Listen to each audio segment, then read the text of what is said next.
Doctor Sanjay, આપે અગાઉ લાઇફસ્ટાઇલની વાત કરી, તો આપની પાસેથી એ પણ જાણવા માંગીશું કે પોતાના દૈનિક જીવનમાં લાઇફસ્ટાઇલમાં લોકો એવી કઈ કઈ ભૂલો કરતા હોય છે, કેવી ક્ષતિઓ રહી જતી હોય છે જે આગળ જઈને હૃદય રોગનું કારણ બનતી હોય છે? સૌથી મહત્વની એક ક્ષતિ હું પહેલાં સૌથી મેન્શન કરવાનું વિચારીશ કે આળસ. આપણે ખરેખર બહુ મોટી ક્ષતિ કહેવાય છે. આજે કદાચ 10 જણાને આપણે પૂછીએ કે તમે ચાલવાનું વિચારો છો ખરા, તો 10માંથી 10 જણા આપણને એવું કહેવાતા સાંભળવા મળશે કે હા, હું રોજ વિચાર કરું છું મારે ચાલવા જવું છે.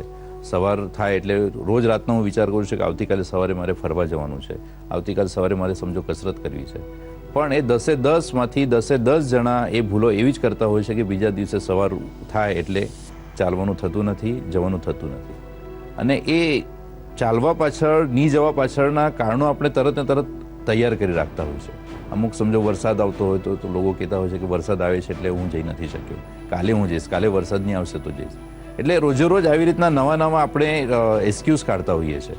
તો સૌથી પહેલાં આપણે એ સમજવું જોઈએ કે આ એક્સક્યુઝ બીજા કોઈને નુકસાન નથી કરતા, એ એક્સક્યુઝ ખાલી ને ખાલી આપણને જ નુકસાન કરે છે. એટલે જાગ્યા ત્યારથી સવાર એવું વિચારીને એવું નક્કી કરવાનું કે હું સમજો નક્કી કરું છું જવાનું, તો મારે જવું જ છે. પછી વરસાદ પડતો હોય, કંઈ પણ થતો હોય, પછી વરસાદથી એવી કોઈ દિવસ તકલીફ ઊભી થશે નહીં કે તમને શરદી થઈ જશે, અને શરદી થશે એટલે બહુ મોટો પ્રોબ્લેમ નહીં થશે. આપણે એવું વિચારવાનું કે શરદી કદાચ સારી થઈ શકે, પણ હૃદયની અંદર જ્યારે કન્ડિશન પ્રોબ્લેમ ઊભો થાય તો કોઈ દિવસ એ તરત ને તરત સારી નહીં થશે. એટલે સૌથી પહેલાં મહત્ત્વની આ આળસ જે છે એ કાઢી નાખવી જોઈએ.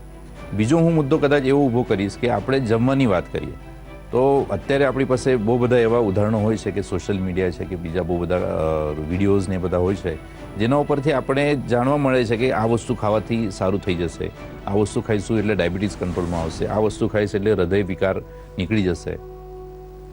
પણ એક વસ્તુ સમજવાની જરૂર છે કે એ જે વસ્તુ જેને કોઈ એક વસ્તુથી ફાયદો થયો હોય, જરૂર નથી કે એ વસ્તુથી બીજા 10 જણાને ફાયદો થાય.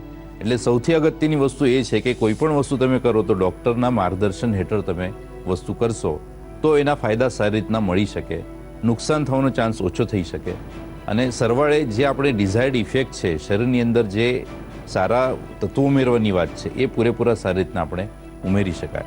એટલે ખાલી આ 2 વસ્તુ ઉપર પણ જો આપણે બરાબર ધ્યાન આપીશું તો આપણે ભૂલો બહુ ઓછી થશે ને એમના કોમ્પ્લિકેશનમાંથી આપણે બહાર નીકળી શકીશું. તો દર્શક